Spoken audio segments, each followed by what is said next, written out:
Evening, everyone. I'm going to call the meeting to order. We have some guests today, so I'm going to invite you. Well, Tracy's going to do roll call. So give a wave at our guest over here so they know who everyone is. Tracy, can you do that, please? Chairwoman Weber Cloud, Here. Mr. Andre, President.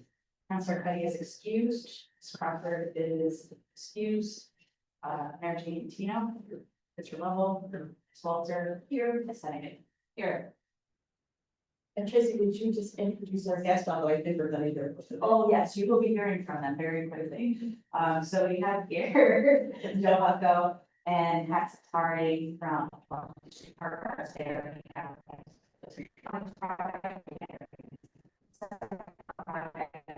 So they're gonna actually be for some minutes.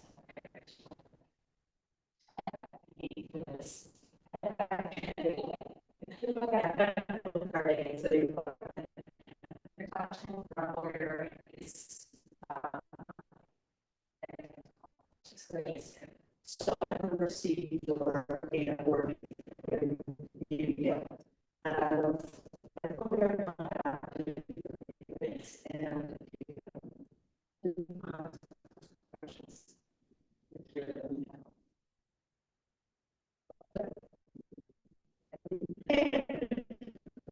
If there are questions.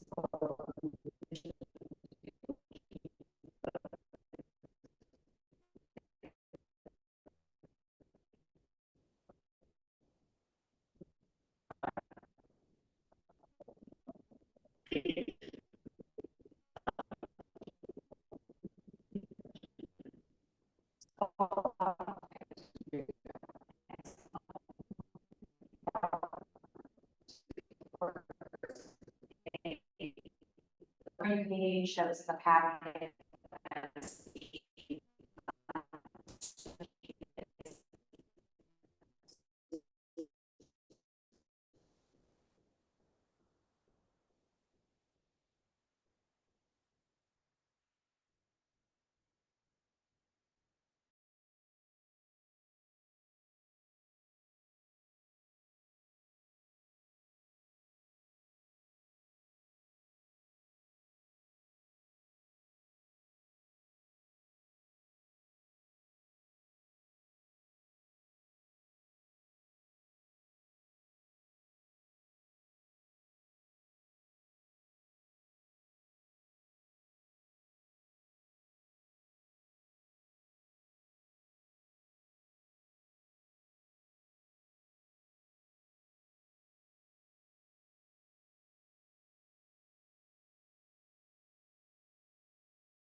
Urban centers and You know, we've got some local or regional tenants already, and that's what our size, very similar to the types of tenants that we're working with.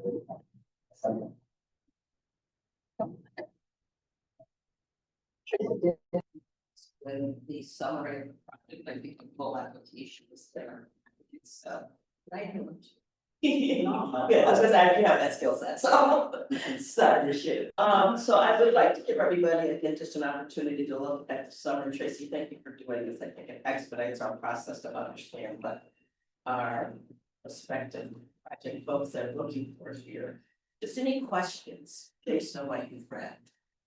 Mayor, Yeah, so we, as a board, some comments. Yeah. Thank you for doing that. Sure.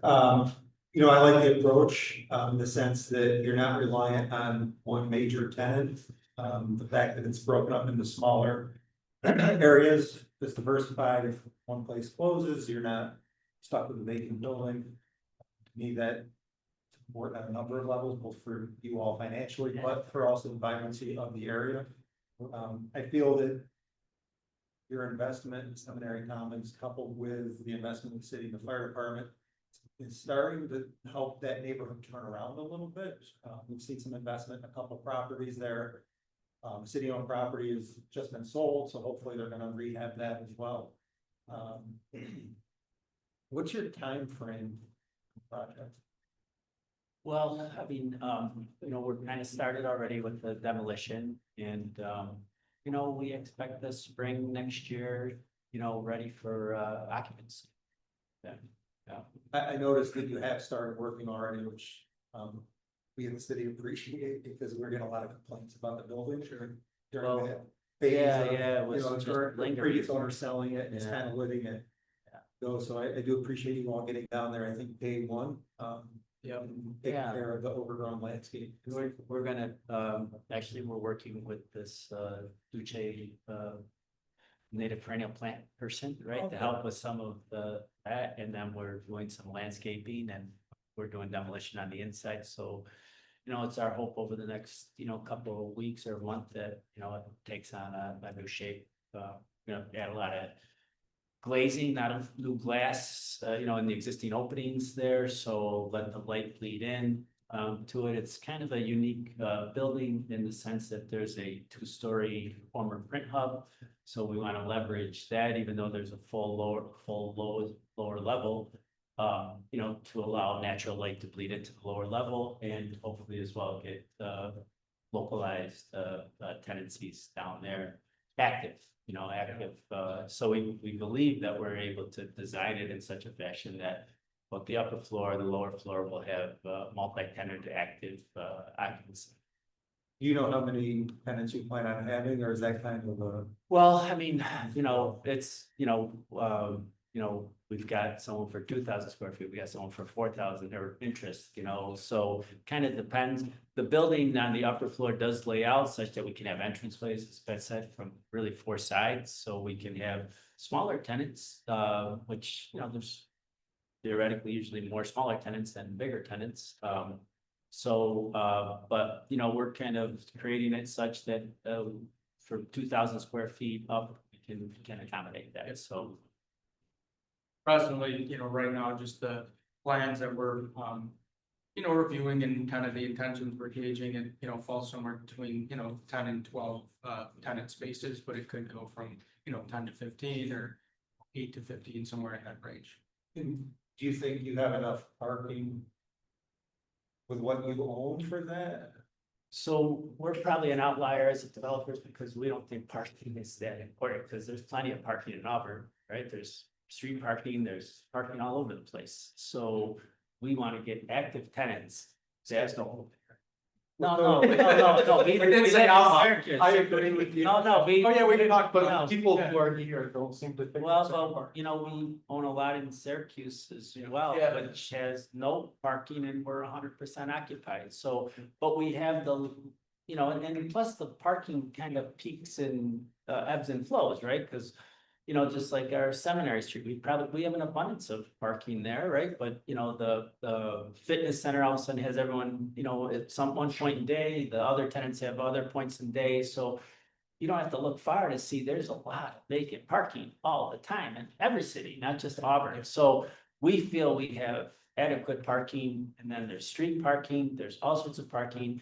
And again, we're somewhat of an outlier, but not really, but the best restaurants in this town and in Syracuse, they don't have any parking. People just find it, you know, so, and same with the retailers. So we're, you know, not to be cavalier about it, but we're really not worried. We think we got plenty of parking. So.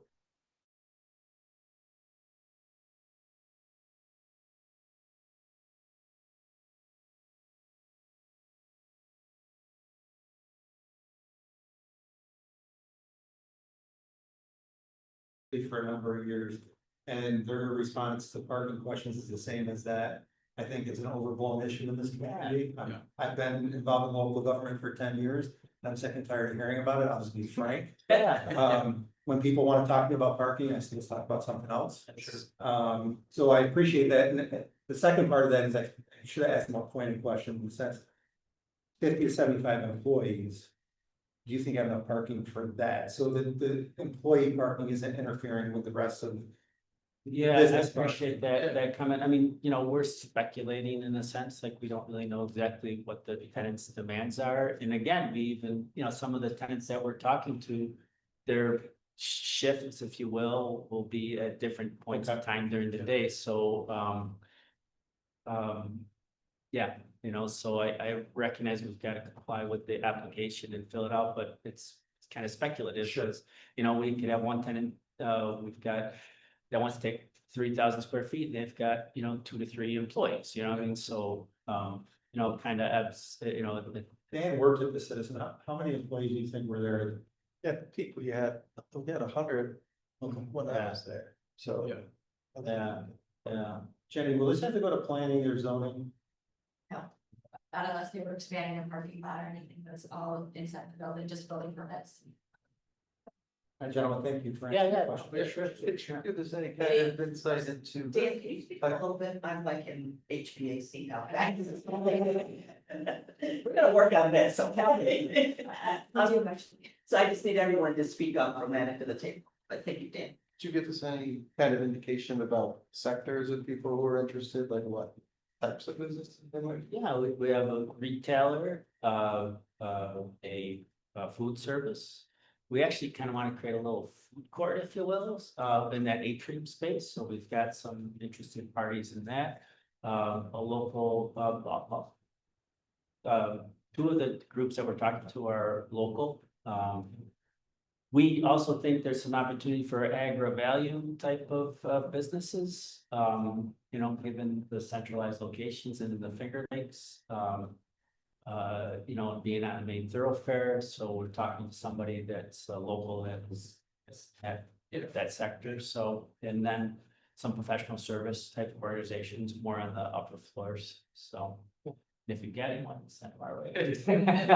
One thing we're conscious about is, you know, and I'm sure you've seen the seminary as well, is, you know, we're conscious of the tenant mix that, you know, the end users, that they all, you know, mesh well with one another. They're not directly, you know, competing with one another. They actually kind of, Synergistic. yeah, synergistic in a sense, you know, from a building standpoint, that goes along with, you know, hours of operation. You know, we want the building to be active, you know, at all points of, you know, the day. So, you know, the tenants that we're talking to, you know, have, ebbs and flows as far as their hours of operation. So there's always going to be activity, at the building and at the property. And then we also, as Joe was mentioning, plan to do some, you know, land improvements to the landscaping and some outdoor seating components as well that'll tie directly into the stage 3 dining. Other questions, comments? I have a question regarding the sub-level. So I'm just really having a hard time wrapping my brain around no windows, all underground. What type of tenant or what do you see as how that be utilized? Oh, yeah. So actually, one of the retailers that we're talking to for 4 or 5 thousand square feet is in that, we call it the lower level. But given the makeup of the building where the atrium, kind of sits at the opening of the sub-level, if you will, there's these large, window openings that we plan to, replace and replace the glass, full painting to let the light come all the way through. And then, go ahead. No, I'm saying there'll be light leading into all the tenant spaces. I mean, we're very conscious of natural light. That's what we're gonna introduce, so. And actually, it's hard to visualize, but on so the atrium is 4,000 square feet, 30-foot high ceilings, all light. There's a doorway, that comes down from the, State Street side. We'll have glass there as well. And on the upper floor, because the atrium on the inside of the space has, walls, we'll also make those glass, so light from up top will come down. So, we feel that there's gonna be a lot of natural light and, part of the reason why we need assistance here is because there's also a rental rate factor, right? Because you're not gonna get the same rent payment rate for the lower level, as you are gonna be for the upper floor.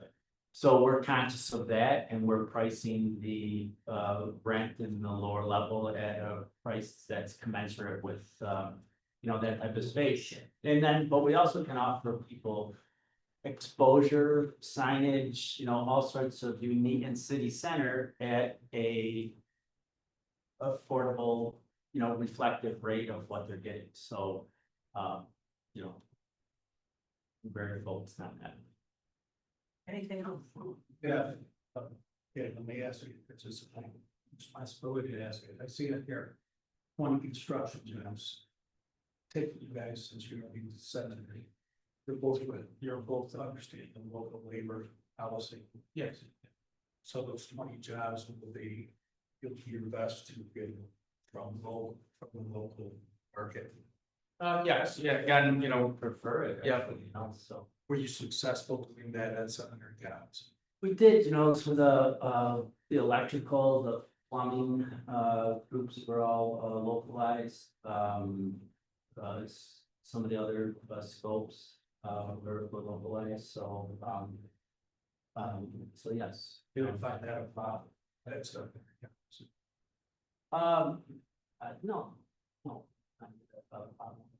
I mean, we also, while, it's regional too, we have crew, we had a crew from, Port Byron that helped us at, seminaries, so, also I'm not just the city proper, but the regions, that's kind of where we're based as well, so.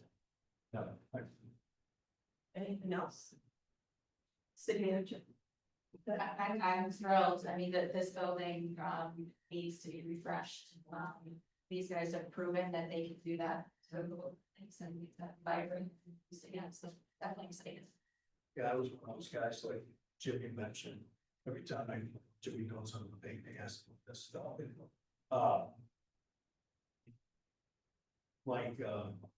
Mavis, every spring I drive by Mavis tire up here.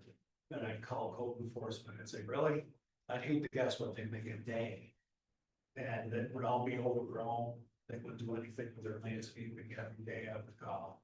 I said, this is your yearly reminder to call down there or have code enforcement go down there and tell them, hey, make enough money to have a landscaper. And every time I drove by that old Citizen building, man, and it looked so much better just when you guys going down there and sawing those bushes out of there. It looked so much better. I think that actually that I ran into you the first, on closing day, and I think within a couple of hours. Yeah, it looks much better. Yeah. That's Bill's thing, that will relate to, keep that in mind. Is there anything else? Just questions about the general project, and then Tracy, if you don't mind, I know you presented us with the numbers, but I'd like you to present them. Again, I like to make sure everyone understands what we're talking about. Any other questions? Karen, did you have another question? Yes. I don't know about the environmental assessment form for 3 areas that if you answer yes, it needed more information, so I don't know, you're ready to field that or not. one is on page 29, number 2 of the environmental assessment form. For the seeker, I mean? Yeah. Yeah. Sure. Yes. So is there other funding? I'm sorry? Is there other funding from other government programs or agencies? We're hoping, but nothing yet. Yeah, so we mark it as because we are seeing some additional funding, we just haven't allocated what that may be, it could end up that. Short answer, yes, we are seeking some additional funding, we just don't know what it may be. Okay, so I would think it needs to be disclosed. Maybe I should defer to either Rob or Jenny. Say more about what thinking that needs to be disclosed. If there's other approvals or funding from any other government agency. I think the point of that is whether they need to be involved in the environmental review. Okay. Yeah. But yeah. I think maybe we need to reach out and have them involved. Yeah, so maybe you can just say, maybe what needs to be disclosed here is just that, we are seeking other funding, but Should be no, right? at this juncture. involvement in, the seeker is not required. Just that they're seeking other funding opportunities, but that their involvement in the seeker is not required at this time. I think would be sufficient, yeah. So this is all preliminary, so this may be updated as the process goes Yeah. forward, okay, all right. And, the other one is, the next page is number 9, talks about those action be for the state energy code requirements. And I know there's a lot of talk about energy and, you know, Yeah, so this would just be if you're putting in energy efficiency improvements that meet those standards, you can just describe those there. Yeah, which we anticipate. We'll be improving the infrastructure, so we can expect problems as well. and then the last one talks about stormwater discharge, which I don't believe it's a trouble spot. No, and they're not making any changes to the building, I think what's happening there is gonna stay happening there. We talk about stormwater, we wanna make sure projects are staying the same or better than they were, so, but they're not going through site plan. Yeah, so that was just another yes, and I had paid free. Yeah, that's good. And the last question that we have is, of course, we're supposed to create jobs. And I understand that the tenants don't have control over, they hire 6 people or 60 people. But I'm just wondering if there's a mechanism in which, when you do have a lease with a tenant, for them to provide what they think the staffing is going to be, or do you think that they'll be too soon? And I can see it either way, I just know that we're required to report every year as to what job creation we met. And I'm just trying to think how this is. So I mean, this is a real estate holding company, which will really have no employees per se. You know, our management entity, Washington Street Partners, which kind of manages all our properties. You know, will handle the management of this property. You know, very similar to Seminary Commons, where, you know, for a minute there, we had a Save a Lot that had X number of jobs and then we repurposed that. And now I really don't know how many jobs candidly are all the different employees. So I'm not sure if we, you know, whether it's for informational purposes, we'd be happy to share that if that's a requirement, you know, from the tenancies. I think also this building will now have the potential to generate other taxes, whether it's sales tax or things of that nature that you know, it didn't have before. So I don't know if that's factored into your analysis or not, but you know, there's some opportunities there as well. So but I suspect this is has precedent in with the idea, right? So this type of structure. I share Jenny's enthusiasm. Yeah, no, I appreciate that, but it's good valid. But yeah, Wow. as a former state employee, I don't like to get slapped. Yeah. When the comptroller's office says you need to do better at this, I sit up and take notice, so it's just, give me a flashback. I love it. Yes, you don't have to dance. Well, these are all very important questions, and I just think, you know, one of our goals, of course, I'm sure you know, is that we have a level of compliance that we have to be responsible for. And so the better we understand it, the better. I'm thinking about our visit at Health Central. Yeah. Recently, so Tracy, I saw you guys. your hand Sorry, raised. just from a regulatory, because that is a good point, we do need to do our reporting, so from a regulatory standpoint, this is exactly why I had them not put those jobs in the table in the application, I had them put it in the narrative. Because anything that's in that table, we have to report on, and they don't control these jobs. So it's really not appropriate for, you know, to the extent that we are holding them accountable to put tenants in the building, yes. But they can't promise jobs that someone else is creating. So what we'll do, they won't actually have to report on the job specifically, but they'll still get an annual monitoring report and we'll still ask them for updates on the project. One section of that is sales tax, generation. And, you know, we could ask like, hey, how many, you know, what are your tenants doing these days? And ask for a report on your tenants, just to make sure we understand the impact that's actually happening. But for state reporting purposes, we won't be reporting jobs at all. And the state will not be looking for those jobs because we're gonna say 0 job creation, which is not ideal, but it happens with these types of projects and this is not unique. That's actually how the state has told us to handle these types of projects. They've said, don't try to report on things that your developer doesn't control.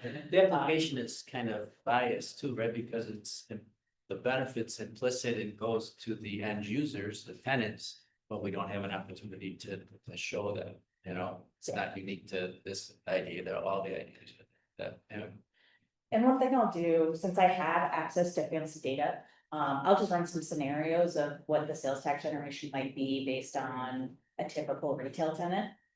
Or a set of typical like retail and commercial tenants. It'll be a wild guesstimate, but it'll be based on data. And so I can just kind of have an idea of what we're talking about in terms of sales tax. So I'll take kind of like a few retail tenants, a few commercial tenants.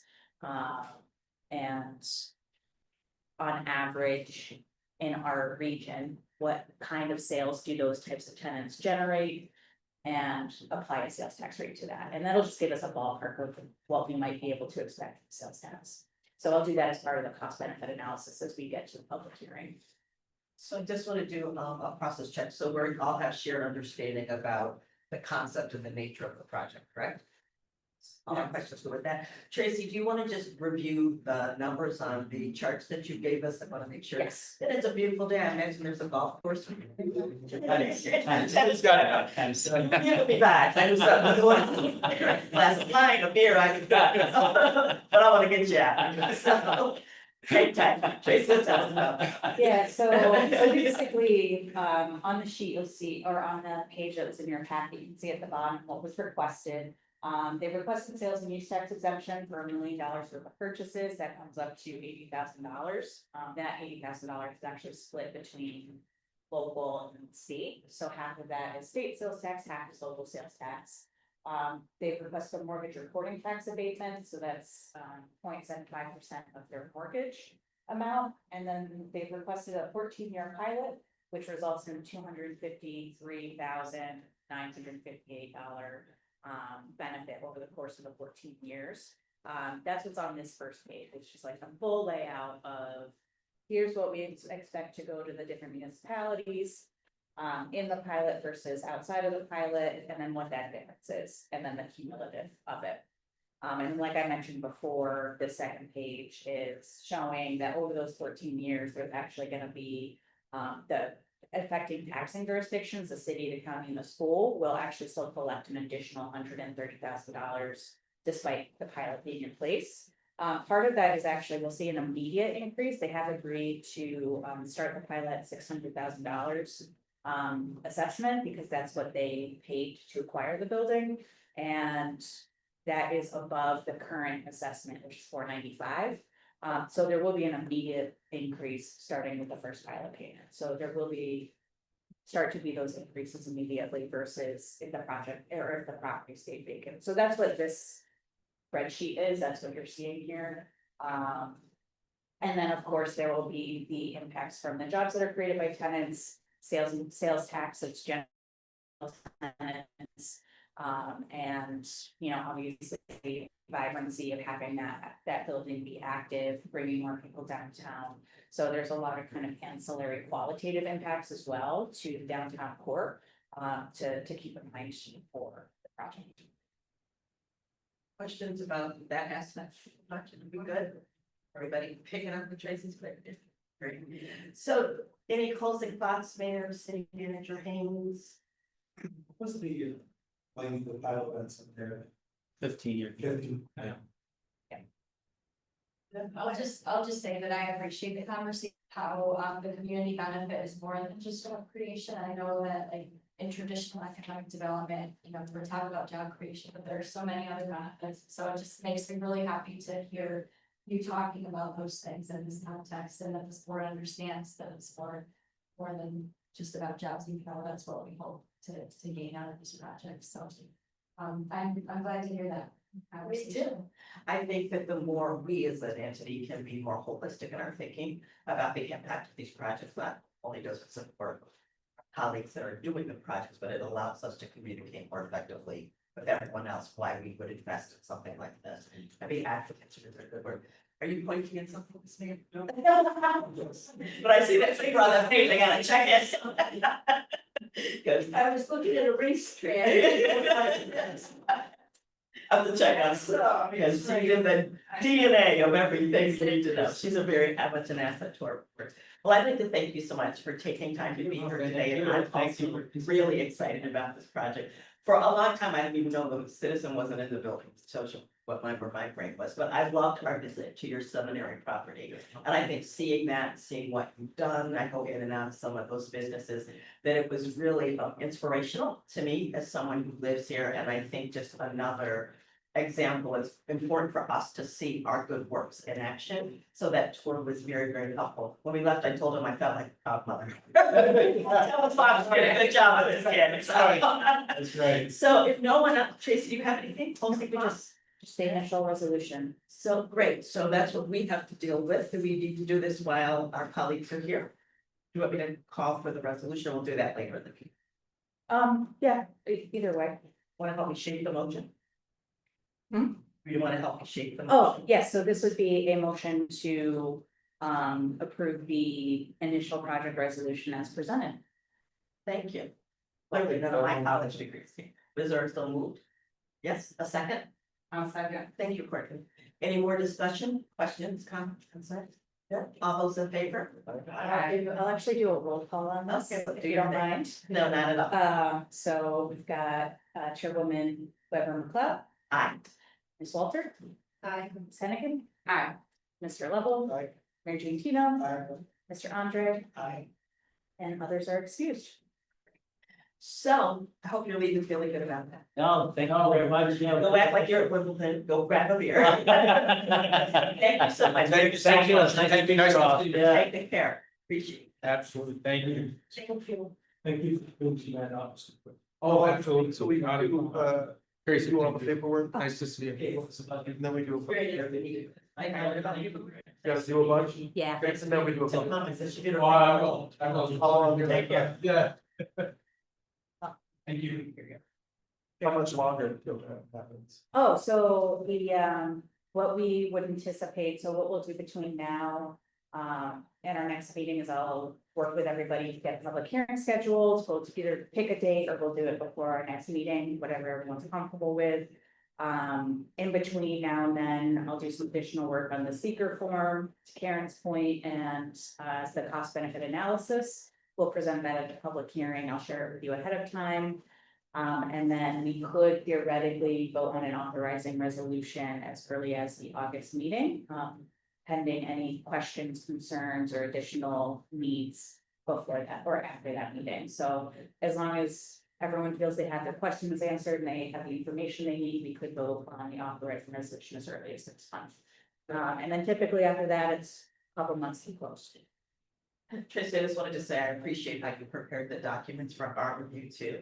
I think having the full application is great, but to have this synopsis is really helpful for those of us who live in the world of fast food for the, especially we.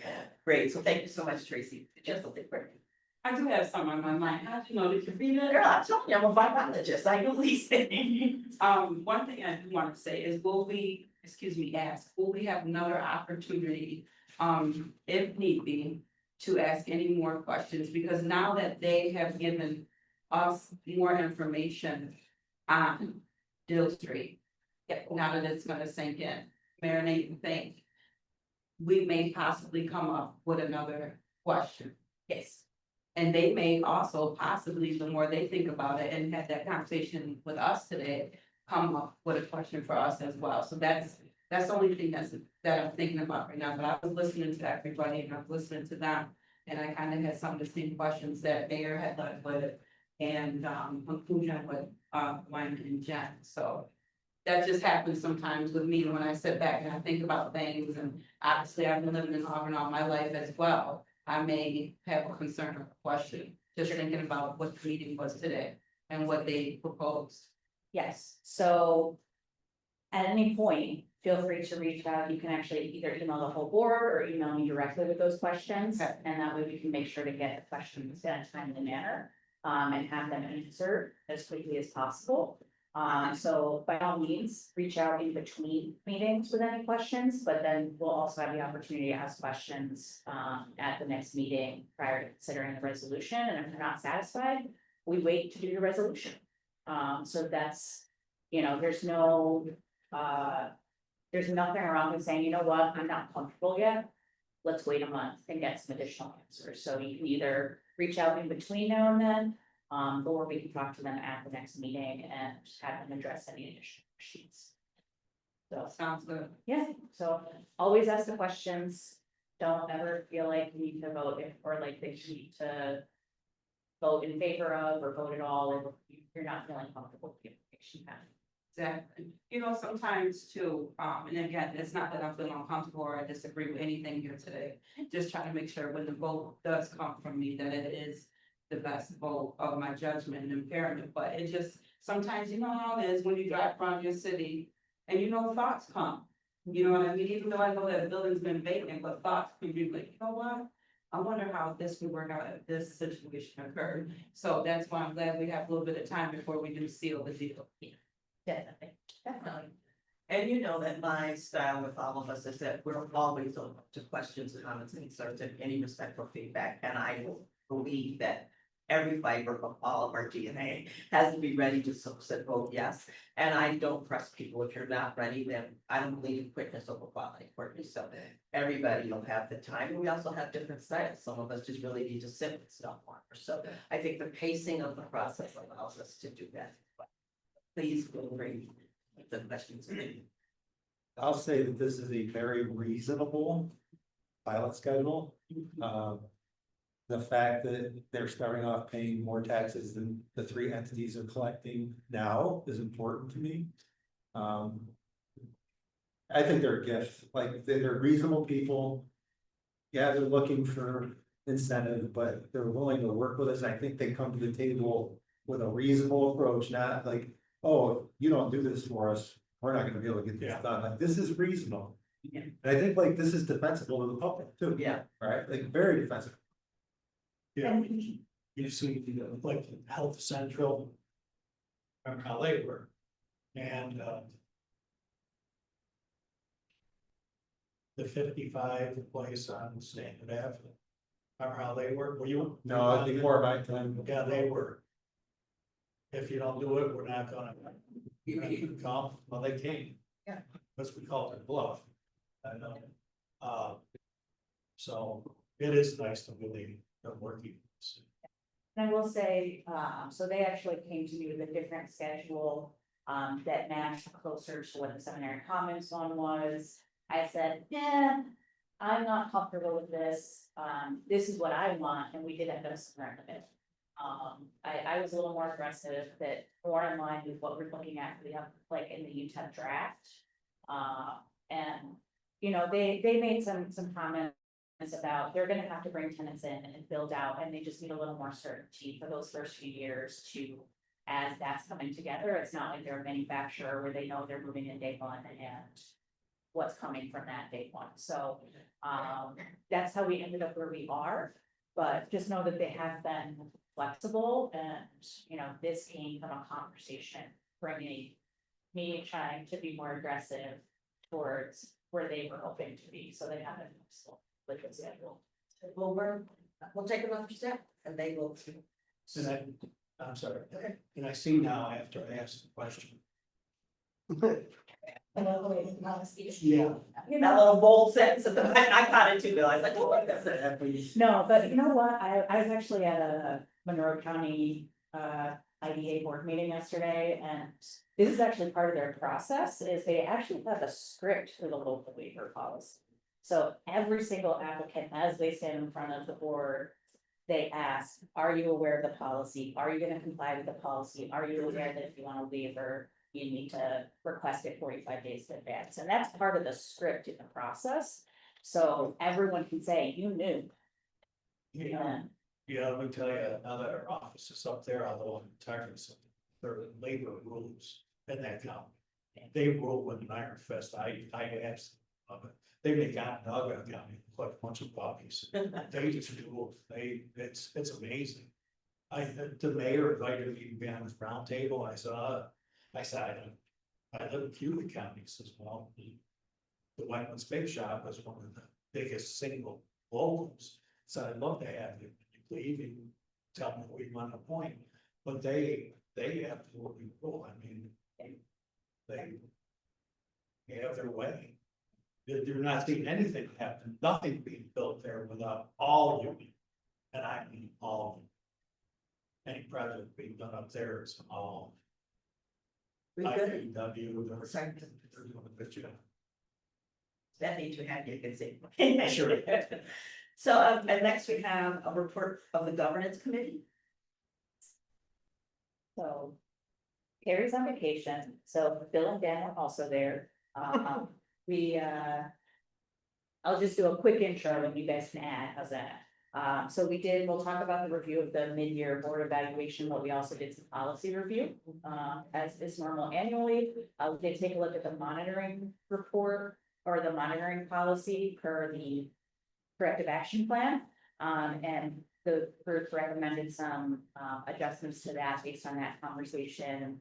And then we also looked at the whistleblower policy and realized that the hotline on that is out of date. So we are going to be recommending that we update that policy, but that'll all come before the group in January when we do our annual policy updates. We'll do it all at the same time.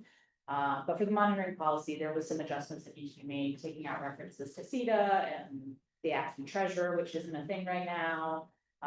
Cleaning up the address, cleaning up the monitoring form.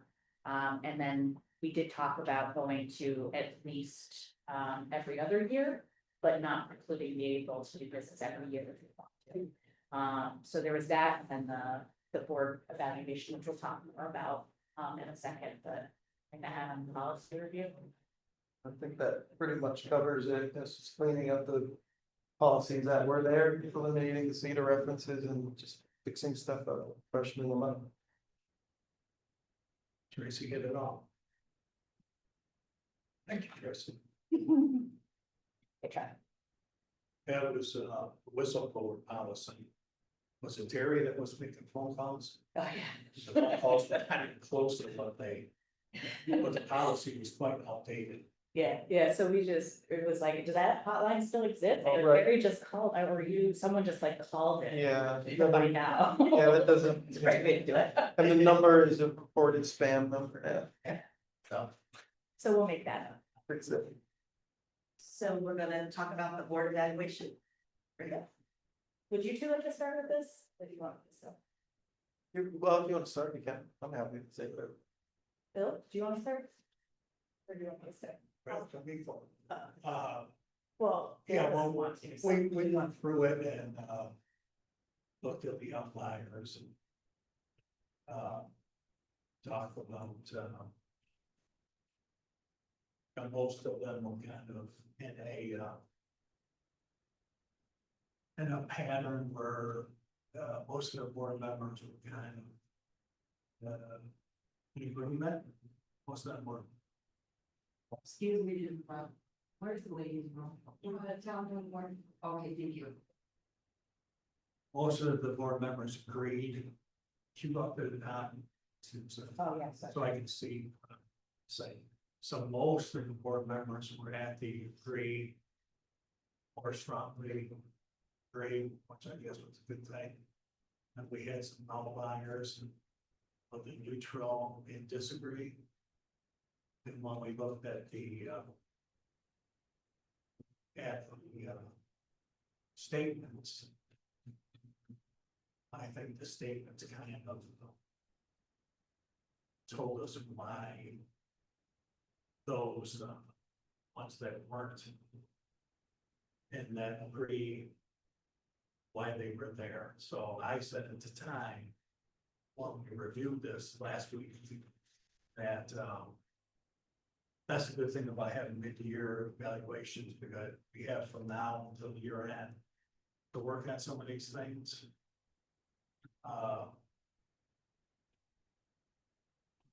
You know, we talked about Tracy, and I said how fortunate we are to have her. She does a fantastic job. When she was with us the first time, she did a fantastic job.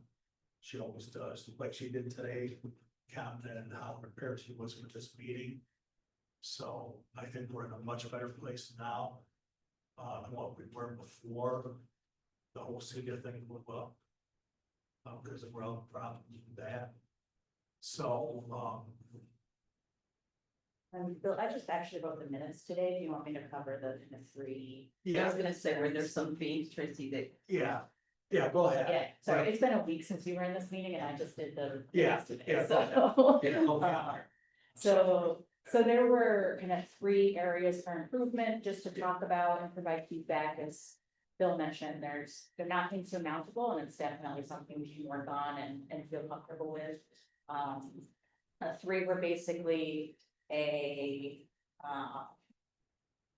first one was, how people feel potentially when they are not in agreement with the majority of the board, and that there's some space to feel like you can there's some more space to feel like you can disagree and still be treated with respect and as an equal member of the board. And, it isn't to say that there's any like blatant going on, but that there's probably still room to improve in how we're having conversations about disagreement. And that's probably also partially on me, because sometimes I get passionate about things. It's like, no, but there's space for us to improve how we're talking about disagreement among board members. And those board members feeling like they're heard and that they're not being shunned or they're not being mistreated as a result. There's space for improvement. The second one was just having more people as part of the discussion, and that sometimes it feels like there's a couple of people that dominate the discussion, so there's space to get more people involved in the conversation. And then thirdly, just in terms of being better at sharing contact information from the leadership, making sure that everyone on the board can get in touch with myself and when needed. Or the chairwoman, when needed, and feeling that's important to have those open lines of communication. So just working on making sure that everyone has our contact information and feels comfortable reaching out to either of us at any time. Would you agree with that? I absolutely agree with that, and I love that feedback, because some of that is about meeting design, right? How we design the agenda to have those conversations. And I think it's really important to generate divergent point of view. So in my company, it's my style, I think this is a good idea, go take it away and tell me why it's not. Right, so I think that there's a lot of that opportunity in Tracy when we have conversations that we're sensing to do that. I think just how we function in the meeting creates an opportunity for elevate their own voice as well. And I also tell you some of that could also be about my style, like my pacing is fast, right? And so sometimes I don't create enough space for silence. so I will focus on that myself. But I think what I will say when I'm looking at high functioning boards is that the intellect in the room sometimes is the least of the challenge. It's the processes we use to engage that intellect and the culture we create in the boardroom. So I hear those questions as related to culture questions, and I love that because I think we have a lot of hot topics. We're gonna talk about one today. So I want to make sure that everyone knows. So I'm committed to that. And I'm also in that, if my way of being is the obstacle, don't hesitate to tell me, slow my roll. And then, we'll just continue to work on these things, so we have heightened awareness about those. Please continue always providing that feedback, and we'll commit to, as a group, to doing those sorts of things. Yeah, I wanna make sure everyone understands, because I was one of the ones that was. Had some negative feedback, we're in a better spot than both. That's why I want everyone to understand it. But I don't wanna come into these meetings feeling like I can say what I need to say. I know it was some concern about me saying things, and so I took that concern as though I need to be quiet, or I'm gonna chase projects away. And I didn't like that, I didn't feel comfortable with that. My job, my responsibilities in this board is different than anybody else, that's what I need to know later. And I never want to feel like I can't do that. Right. As soon as I feel like I can't do that, I'm off. Yes. We worked hard to get a seat on this board, and I'm always keeping me or somebody else. But I don't want to feel like I can't say things like, I think we're an industrial development authority, and I think we should concentrate on creating industry, and like this project tonight. When I say things like, I'm not interested in making millionaires money for apartments, I mean that, sincerely. I mean that. And I get the grief all over town. So I want to be able to say these things. Yes. And if anyone wants to disagree with me, that's fine. The last thing I want to do is hurt Auburn. I have people to tell me that I'm one of Auburn's biggest cheerleaders. Maybe it's not as big as that guy down there. But I am a big Auburn cheerleader. I love this. I always have and always will. It's more here, I'll die here. I'm not going anywhere. People tell me I'm retiring September 3rd. They tell me get the hell out of here. Why would I do that? But I want to feel like I can say whatever I need to say. And that was part of my concern. Yeah. All over. Yeah, absolutely. Absolutely. I'm gonna let you know that I hear that, because I've made that call. And I think that absolutely, my goal is not to be in the business of censorship at all. Anyway, that's not how I go. You should know that about me. I say everything out loud. And I think the other things that we just always, I think as long as we all have that space, understand the impact our meetings are recorded. And when we get feedback, I'm gonna always bring that feedback to the role. I'm not gonna say that you have to stop doing it. I just think we also need to have heightened awareness about how we're playing in Peoria. And we are a group of people who have integrity, and we will do that. And thank you so much for saying that had that impact. I used to say intention plus behavior creates an impact. That was an unintended one, but I'm glad you said that, because I don't ever want you to feel that way. And I think we just have to understand, we're gonna have that. As I'm getting feedback about how people are observing us as a body, I'm gonna always present that feedback. And it's never with the intention of silencing. We just need to know what's up, how people in the streets, like it would say, are perceiving us. Thank you, Bill, and we will do better about that. So I'm glad you raised that. Anything else, Tracy? One thing that I might be able to do to help with this, to make sure we're all in a kind of a common, Right. just like from my experience and my perspective, that's all this would be, is maybe I could just like throw together, okay, what should we absolutely be saying? What do we need to be cautious about, for either for whatever reasons, and then what really needs to be an executive session? Yeah. There's nothing that should be censored Right. to Gwen's point, but there are some things we should be cautious about if we're talking about specific people or talking about specific companies. There's things that need to be in executive session. And so maybe, and that's kind of part of what's in that executive session board education, which we may or may not get to tonight, but I can just send out some comments about like, what do we need to be cautious about, what needs to be an executive session, and that way there's common kind of language or vocabulary.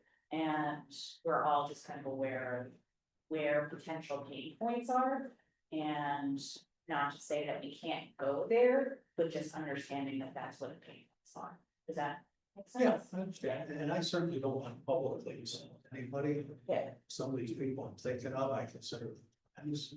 Just because they've had a very successful life doesn't mean I don't consider them friends. I don't want to insult them. That's never my intention. So. And sometimes I'm very unfiltered. I think we were cousins in a past life, I answered that whole time. We're related. Yeah.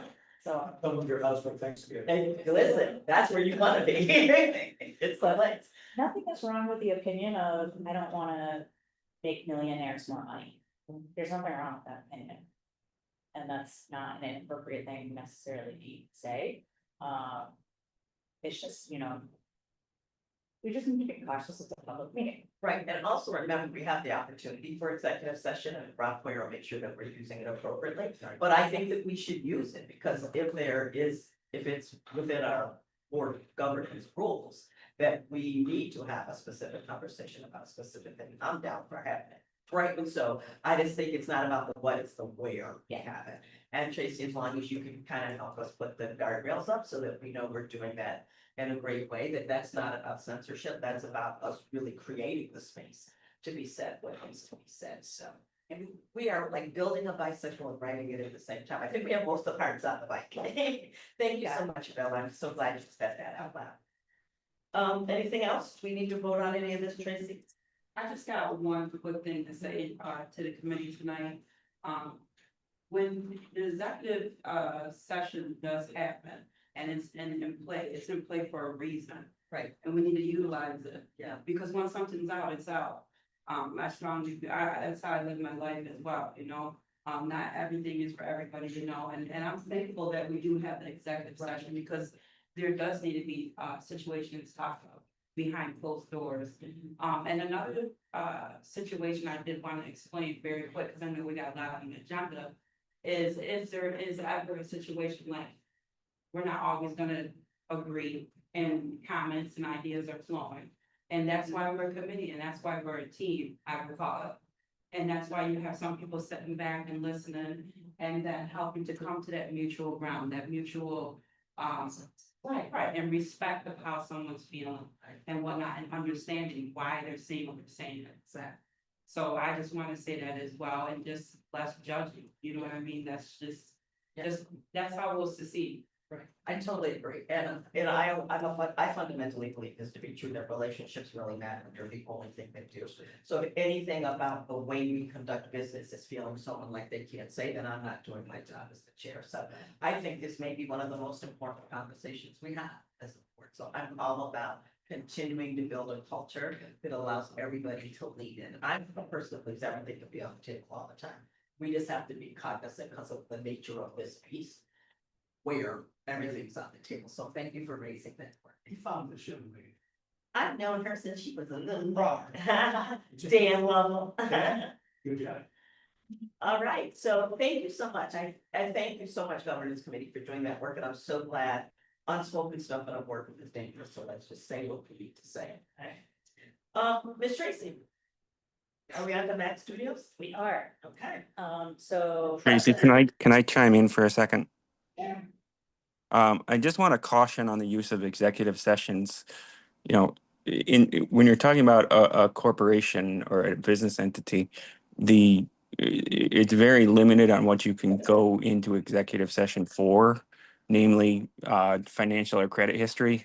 And if it's an individual, then you add medical history and employment history. Those are the things you can go into executive session for things that would be, for lack of a term, political in nature or just uncomfortable. That's not a reason to go into executive session.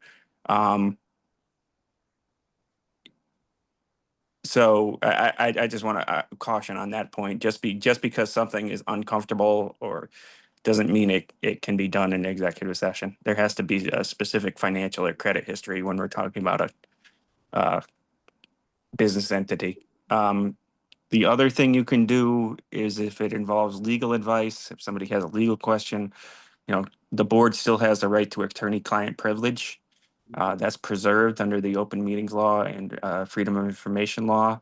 So what we can do is if you need legal advice on something and you rightly don't want to discuss it in front of the public, you can end the meeting, request legal advice, or suspend the meeting, request legal advice, and then restart it. So I just want to point out those two things. Great, thank you, Rob, because you just created more detail about the parameters of it, right? And so Tracy's gonna help us with some stuff, Rob just added value, and I just think having that additional clarity will help us operate more effectively. So Tracy, I'd like to make a motion to go into executive session. Because the topic does include financials and contracts. Is. For the Mac Studios. For the Mac Studios. That would be appropriate because we are going to talk about the financial history of the company.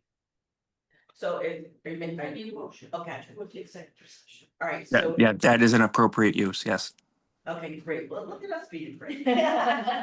Thank you, mentor. Thank you, Jen. You'll come back. Okay. Yeah, just Okay. Tracy text me with. Okay, great. So we have a motion on the floor to go into executive session. This is related to our Mac Studio conversation, Tracy? Yes. Okay, I have a second. Thank you, Mayor. All those in favor? Aye. Opposed? Great. We'll text Jenny and she can come in too. I just said. Okay, great. So, thank you for that conversation. Now we are positioned to entertain a motion to set an agreement with Mac Studios to facilitate the payment of their rent. Can make that motion. Thank you. Dan motion, Karen second. Any other discussion? If not, do we have to roll call this, Tracy? All those in favor? Aye. Aye, opposed? Great. The next item on our agenda, Jenny's coming back, is unfinished business. We're still talking about our UTEP policy. We're really talking about it specifically in the context of housing. Remember, this is something that we're not on a timeline to do, but we're building our shared understanding of what we can do. So Jenny's been invited to come and talk to us about the city's role in housing. And then we'll have a brief opportunity to talk about the next steps. Tracy, just from a process check perspective, if there's anything on the agenda, because if we need to, because of time, we would follow August agenda week. So I call you Jenny Tracy, yes. Because I don't know my own name today. Okay, we're I don't know Tracy's name, I don't know. It's like, oh, my dear. We do have the bills, Okay. we can, Can I pay the bills? and then we have the treasurer's report and finance committee Okay. report, but. We can bump the education piece and. Well, I'm only asking you, I just want to make sure that we maintain enough work, so I know people need to, less to let me know. I mean, if the bills don't get approved, they don't get approved. They can both pay. Can they get paid without being? Can't we just approve the bills really quickly? Well, we have to talk about one of the bills. All right, well, let me press through and let's see where we are. Press. Okay, great. So as you all know, we've been talking about our UTEP policy. We've been having, I think, really great conversations about housing, what's been IDA's role. So as part of our own educational process, last time Tracy presented us with some data, she invited City Manager Haynes to come in and speak with us about the city's role in housing. So do your thing. Okay, so there's a few different paths I can take in talking about our role. There's role around code enforcement. There's the role that community development department talks about. There's economic development related efforts that we talk about, and then planning efforts. So I can touch a little bit on each of them. A couple of the questions that Tracy had talked about was the city's interaction with rental housing.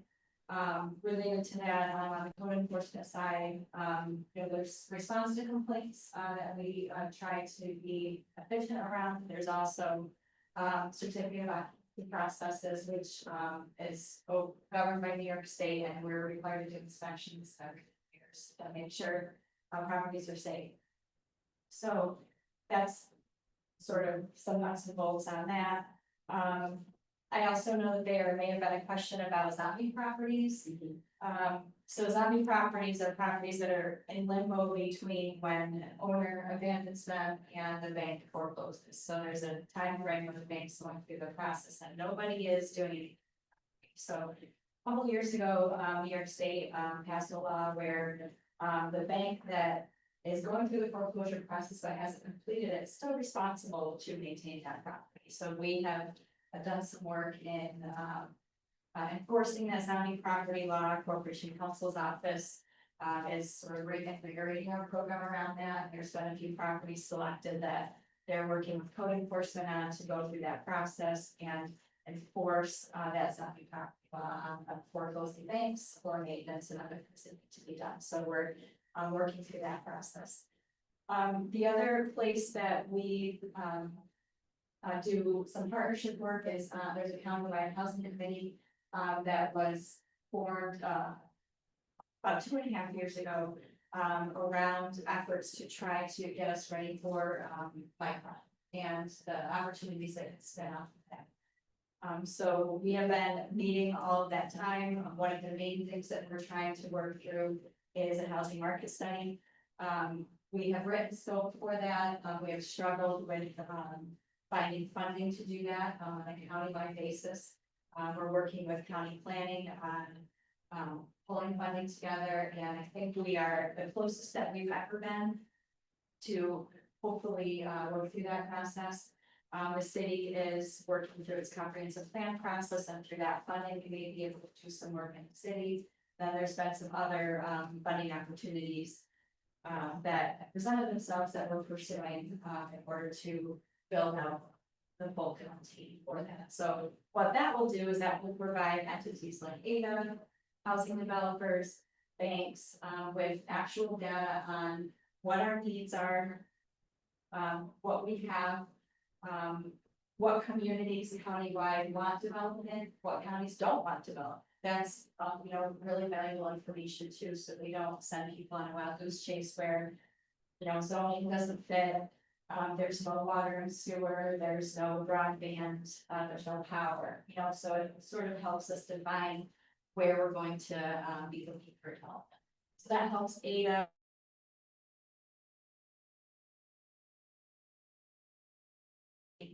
As well, so that's exciting that I need to happen. On the community development side, we have long time had programs to assist with housing rehab for folks of lower moderate income. We have to meet federal regulations as to who can apply for those programs. So we have that available. We have a consultant that is administering that program on behalf of the city. And actually, there was an email that just went out today on the applications of that program. So that's one of the ways. We also, through our community development efforts, are doing some planning work with the Allen Foundation and hoping to focus on the West and Barber Street area. I know that area is of interest to our housing authority. They're just finishing up a great project there where they purchase a house, rehab it, and are going to sell it. So we're working with housing partners throughout the city and utilizing that work with that focus work with the Allen Foundation, which hopefully will lead into our housing study. We just had their intern here doing some work on the thing. So that's great. And continuing trying proactively to pitch our sites in the region. We met a few weeks ago with Ryan McMahon. We meet regularly with Regional Economic Development Council, Center State CEO, to make sure that they're aware of our sites, really both on the commercial side, but also on the housing side, because what is becoming more and more evident, and you are speaking into this, is that housing efforts really see into what is needed for economic development. We can bring businesses here, but if they don't have a place to put their employees to live, that makes it more difficult. So, we want to make sure that we're as ready as we can. So trying to reach out proactively, you're all aware of our efforts related to with Park Grove and, the project that they've now named Bluefield Point, that is going to be developed adjacent to Bluefield Manor. The county infrastructure grant program, attracted $1 million to that project. We just met with them today on next steps and hopefully moving forward with that. I am pretty positive that you will see them here, in front of you with your fresh housing UTEP in place. They will be looking, most likely they'll be looking for an event tax agreement as they are to develop that project.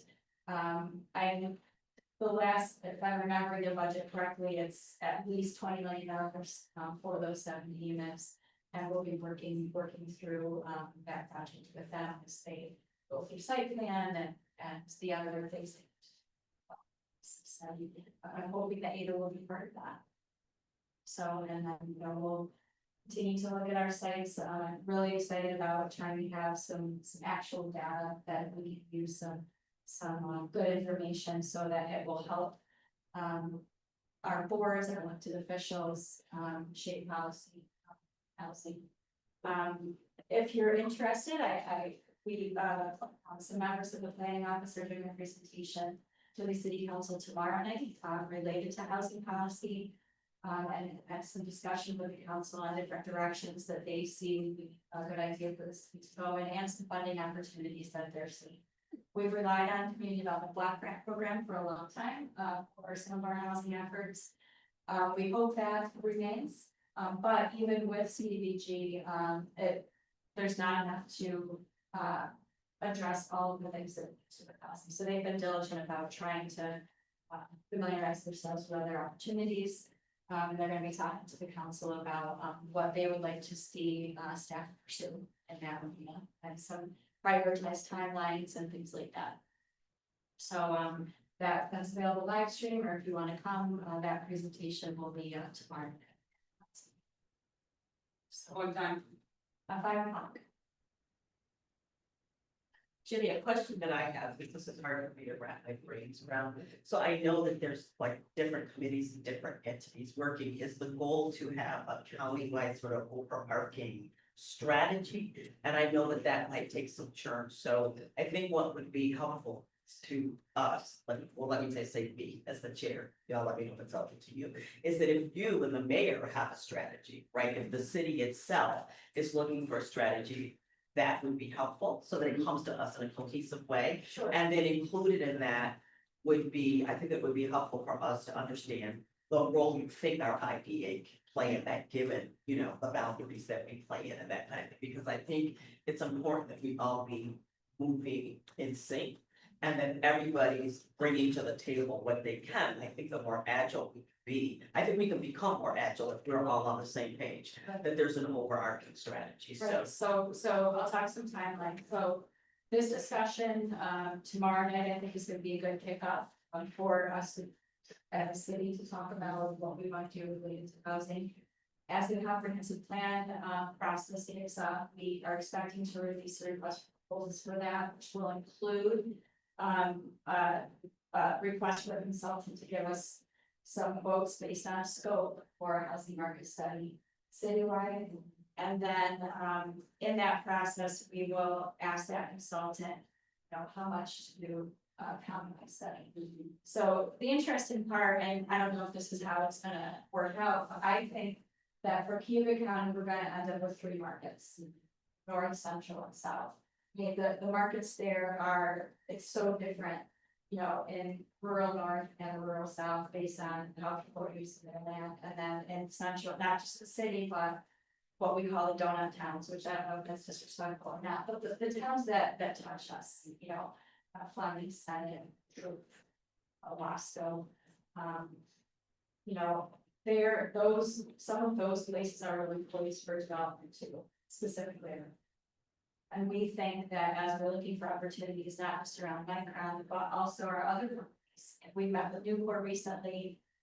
There's not enough housing for even the people that are trying to attract to their jobs, career classes tells us that too. So our own existing companies, we wanna try to help them find places for their folks. We think Bluefield Point could, be a start to that with, 70 units of market rate housing. They're targeting folks with incomes of around $100,000. So, Newport told us their starting salaries for their folks are $88,000. Right, so we're close there to help with that particular issue. So, you're gonna start hearing us talk in a more proactive way around housing, starting tomorrow. We're gonna talk about it as part of our comprehensive plan. Bucca County, you may have heard, they are blasting out their surveys. And I can send that to Ada as well. They're doing a comprehensive plan, which includes a little bit more bigger picture talk about other issues, housing included. So they're very interested in our comprehensive plan folding into theirs. Including housing, including some other pieces that they're doing. They're also doing some work in kind of like brownfields. When we have a brownfield opportunity area here in the city, they're working on that on a county-wide basis. It will be scattered site for them because they don't have a more cohesive area like we do. So we're doing a ton of planning work right now ourselves in cooperation with the county, and the end result, what the county is intentional about, and we're intentional about, is at the end of those planning processes, not just having plans, but having implementation to those. If you were on the city's comprehensive plan committee several years ago, and you know that when we came out of that, we had action items that we were supposed to do. That's the intention again, is to make sure that we have a path forward. We're not just gonna let that plan sit on the shelf. We're gonna continue to work through these things, but it's important to understand what we need to do. And where we need to go. So yes, we will continue to do that. We're excited about you having, an updated UTEP in place that includes housing. That fact will speak into the housing market study, I believe.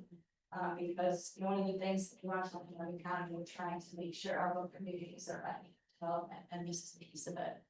So, I sit on the Center State CEO board. We just had a conversation with June County and our 2,500 houses, units that we need to create. So, yeah, well, that's really helpful. We have to just thank you, Jenny, for sharing the ways that you're involved. And I think you're hearing what I'm saying, Yes. right? So that once there's an overarching plan that we can look for, and we can be working in sync around the role that the IDA can play as we're trying to support people, things are coming into the area, that kind of stuff as well. I just think we should not be working in a siloed kind of way, that we're having fans understanding of what the plan is, and then we'll know where we can plug in. I just want to make sure that you can be agile, we can be agile in response too. So, any other questions or reflections about Jenny's update? I have two questions, Jenny. Five community development, was this going to be moderating? Yeah, we have initially said as a developer that was assisting with that. So we have a consultant, Tolman Development, they are running our program for us. What's the name? Tolman, THOMA. So we did an RFP, they responded, and well. And then, I'm just wondering, the comprehensive plan that they're gonna start now, I guess it probably has been updated since 1969. Correct. I'm on that committee too. Yeah, so are you the Ada representative? Okay, because I was, when I saw the announcement, they said, I was surprised it didn't say it. So, planning office, planning board, it's a member Ada would be there, so very good. Well represented, thank you. Yeah, so we're gonna be involved in the kind of strategic plan all the way through the process in different ways. Carrie Williger is the managing director, she and her staff they're doing the plan, they're not hiring it out, which I think she's crazy. But It's a lot. But it's a lot, so that she's got this 3-year time frame, and what she plans, so yeah, I mean, She's got a great staff interaction, they're gonna do it. In my experience, she's been great to work with, you know, it's no secret, there's always been friction between the city and the county. I'll say, since working with Carrie, and especially on like the infrastructure grant, it's been a very pleasant experience. And I think there's a willingness for all of us to work together. And I see a philosophy evolving that it's not in our collective best interest for us to be operating in silent place. So I think that the way this is being led will pull us together. All right, anything else? Tracy had jumped over a whole bunch of updates that you had. Can you do those? Jenny, thank you for coming. Thank you. We just want to be a really good partner to the issue. Thank you for having me. Thank you. Sorry, I'm sorry, the updates are actually more important than the bills. So the joke, one thing is that Stephanie Leon did resign from the board, so she, for personal reasons, not because she doesn't like us anymore. She actually loves us very much, and she actually resigned from a few boards, but, so she's on the board, we don't have a vacant seat, it is a member of industry seat. You'll also notice that we no longer have representation from utilities here, like we had Katie and Stephanie for a while, and I said we don't have either of them anymore, so just think about, member of industry, so this could be obviously utilities, manufacturing. Any industry that is common in the, I guess it could be hospitality, that is an industry that is common in the Auburn area, so just start thinking about some folks that you might think would be a good fit. Stephanie provided a few names of who she thought might be a good fit, so, pass anything along to myself and or the mayor. Does we have another report? Jen, going forward, the names that Stephanie gave Yeah, us. I think 90% of them are valid because they don't want the city. Got it. So Rob did give me a clarification that in the law, there's not a residency requirement. I'm not But- sure for anybody that doesn't want the city involved, so. There you go. I think there is something to say about having residents be on this. Absolutely. Yes, so if you have any thoughts, that's the seat we're trying to fill as member of industry. The OCS corrective action plan. Yeah, so just as an update, the corrective action plan was submitted and received by the Office of the State Comptroller, and we have been on track with the steps that we need to take. The Finance Committee review the the standard operating procedures for the pilots. The Governance Committee reviewed the monitoring policy. So we are taking those steps and following that timeline as submitted. And you might have seen there was actually also Robert Harding did an article about our corrective action plan. We were proactive about sending it to him, and he did do an article about how we're responding to that. So, and then finally, which might or might not require action, is I did get contacted by CCIDA about office space again. The last time we had this discussion, the feeling was that the board didn't necessarily need to spend money on office space when we have this building. But they did reach out and ask me to bring it back. They have found a space. They've looked at some spaces over at that plaza that's like by the YMCA. And they found a spot that's very affordable in there and that they think would meet the needs. That no number that was quoted to me for Ada's participation in that to access an office and a conference room was $200 a month. So they asked me to bring that back to the board to see if there'd be interest in co-locating with CCIDA and CCDC. So that is what I am doing, it's bringing that back for your consideration. I think there's value to somehow being represented in a group with our partners somehow.